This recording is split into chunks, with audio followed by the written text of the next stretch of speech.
त्यांना सांगा रक्ताचं पाणी केलं, कष्ट केले, फाटके कपडे घातले, दिवस रात्र मेहनत केली, त्यांचे हात बघा उरले असतील, पाय बघा, पाया पडा त्यांच्या, मिठ्या मारा, तारीफ करा. ज्या भगवंताच्या आरत्या करतात ना, असं जाऊन 10-15 मिनिटं आईबापाची आरती करा, बोला त्यांचे काय काय चांगलं केलंय. डसा रडायला लागतील रे ते, डसा रडायला लागतील. कष्ट करतात.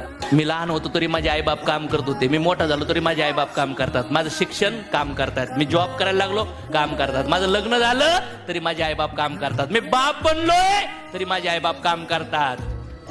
आणि मी मजा मारतोय, दारू पितोय, सिगरेट पितोय, व्हॉट्सअप फेसबुकला पाहतोय आणि ते तडफडतायत रे, तडफडतायत. विसरून गेलो आपण त्यांची माया.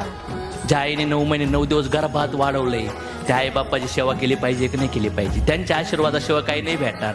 ते कसे का वागून द्या, त्यांच्या बुद्धीने जसं वागायचे तसे वागतील, पण मला माझं कर्तव्य, आपल्याला आपले कर्तव्य पार पाडलेच. त्यांच्या आशीर्वादाची फार गरज आहे. आणि बापाचं प्रेम एवढं असतं, डोळ्यातले अश्रू त्याला गिळून घ्यावं लागतं.